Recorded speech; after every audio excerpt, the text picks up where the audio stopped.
for tuning in today. My name is Molly White. I am from the New Hampshire Department of Education, the Bureau of Student Wellness, and I am so grateful to be joined today with Erin Laskowski and Tori Nevel. And I just want to give you a little introduction for each of these wonderful humans. I've got Erin Laskowski, who is the Human Trafficking Program Specialist for the Division of Children, Youth, and Families.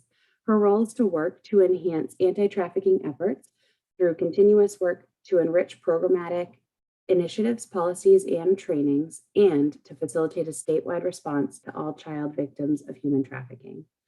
And Tori Nevel is the manager of New Hampshire's Human Trafficking Collaborative Task Force, as well as the Human Trafficking Project Manager at the New Hampshire Coalition Against Domestic and Sexual Violence. She's worked to combat trafficking and other forms of violence on multiple continents since 2014, when she first trained as an advocate. And so with that, I'm going to pass it over to Tori to get us started today. Thank you so much, Molly. It's great to be here. For our audience today, this training is part 3 of a series. Part 1 defined human trafficking, what it involves and what it looks like in New Hampshire. Part 2 explored risk factors, recruitment and control tactics and indicators. In this session, we'll be covering best practices for responding and reporting. Feel free to pause this video to read the slide in its entirety. Schools are perhaps the best position to identify and report suspected trafficking and connect affected students to critical services. What we want to express to you is, as educators, administrators, or other support staff, you are uniquely positioned to be interrupters in the trafficking process. With this, I'll give it over to Erin. Thank you, Tori. This slide has some considerations to think about when we're talking about youth victims of human trafficking. Youth often don't consider themselves victims. Human trafficking and victimology is often misrepresented in mainstream media, and the general public tends not to recognize victims, and victims aren't identifying as having been trafficked either. Often when a youth has run away from home or is using drugs, they're not coming forward if something's going on.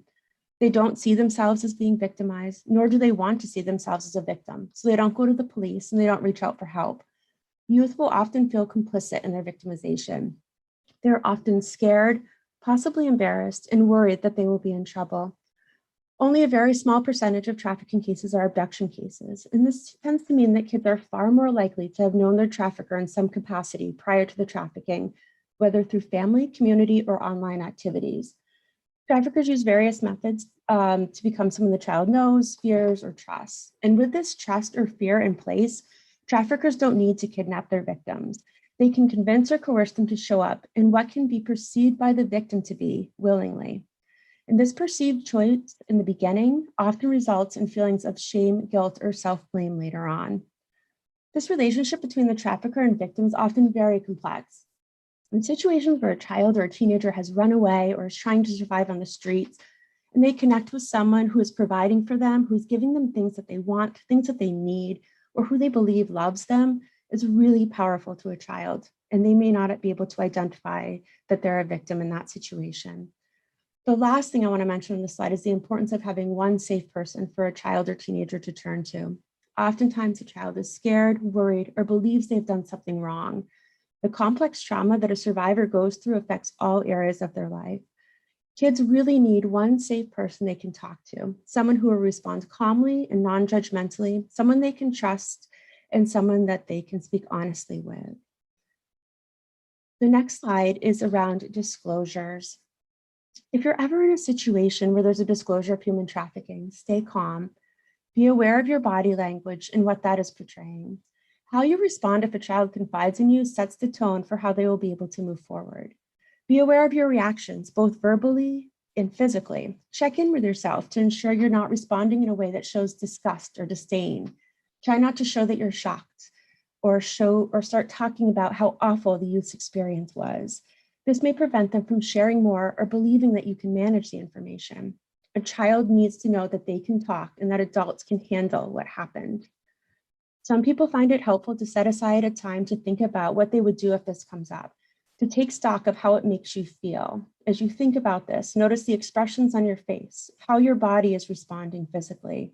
Knowing your initial response can help to be better prepared should the situation arise. If a child starts to disclose, let them know they're not in any trouble and that you want to help, and there are people that can help them. In any situation involving human trafficking, local law enforcement and child protection should be called immediately to address any safety concerns. Be sure that you're following all laws and school policy around mandated reporting. If you have information that a child is potentially being trafficked, the goal is to move toward a child making disclosures at a child advocacy center or CAC. CACs are child-friendly, safe, neutral locations where a child can be forensically interviewed and where the child and any non-offending family members can receive support, including provisions for safety, crisis management, and follow-up medical and mental health care recommendations. A big part of the utilization of CACs is to reduce the number of times a child is interviewed and needs to relive their trauma. Recent research has also shown that children interviewed multiple times are at risk of interview fatigue.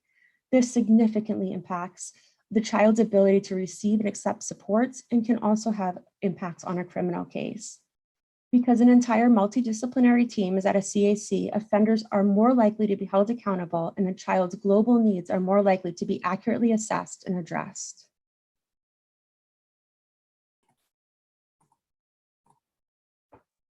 So at the same time that we talked about what to do if there is a disclosure, we also really want to emphasize that instead of a disclosure being your main goal, we want to acknowledge that you may not be fully equipped to respond to a disclosure, and instead recognize that as a mandated reporter in our state, you're required to report any suspected child abuse to authorities, law enforcement, or DCYF. So DCYF is the Division for Children, Youth, and Families.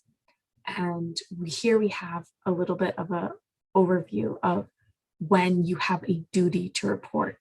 So if you suspect something is going on, it's not necessarily your job to go in there and try to get confirmation of what's happening. But if you have a suspicion that a child is being abused, it's your duty to report it. Great. So besides DCYF, we want to talk a little bit more about what support exists for victims and survivors. There's also the Family Resource Center, Fast Forward, the Bureau of Developmental Services, Upreach Therapeutic Equestrian Center as well. You can actually take the time to keep this list or keep the contacts in your phone, just in case it becomes relevant to you. A lot of these services are not just for child survivors of human trafficking, but they're for child survivors of many types of violence that come up a lot in your work. So please keep these services in mind and know that these situations, even if they seem really scary to hear about, there's actually a lot of hope for healing, and there's a lot of hope that there will be justice as well. This next slide has resources for educators. All of the resource information will be available. The National Center on Safe, Supportive Learning Environments has resources on human trafficking in America's schools and a sample protocol for school districts. Polaris has an in-depth review for educators with more information around trafficking, risk factors, recruitment methods, and indicators. The University of Kansas site has including links to lesson plans, human trafficking into your curriculum, and you can always contact the New Hampshire Human Trafficking Collaborative Task Force for any resources or information. This slide has some contacts: the New Hampshire Crisis Center's hotline, DCYF, Mike Pasanka, Homeland Security Investigations, Task Force officers Dave McCormick and Charlie Pendlebury, and the Polaris National Hotline. The New Hampshire Crisis Centers have a 24-hour hotline, and they assist victims of domestic and sexual violence, no matter when the violence occurred, to access local support from advocates with a high level of privileged confidentiality. They can also provide shelter when required due to significant safety concerns and imminent danger. DCYF is a contact to seek assistance in situations involving minors or support in situations involving minors. Homeland Security, Mike Pasanka is in the Manchester office, and Mike Pasanka is a person that you can report a tip to if you have information. And then Task Force Officer Sam McCormick and Task Force Officer Charlie Pendlebury are the primary contacts in the state after contacting local law enforcement. They are focused on human trafficking and have no jurisdictional boundaries. This means they can support a case as it moves from town to town and county to county. The Polaris hotline can be very helpful for any tips and any supports or questions that you may have.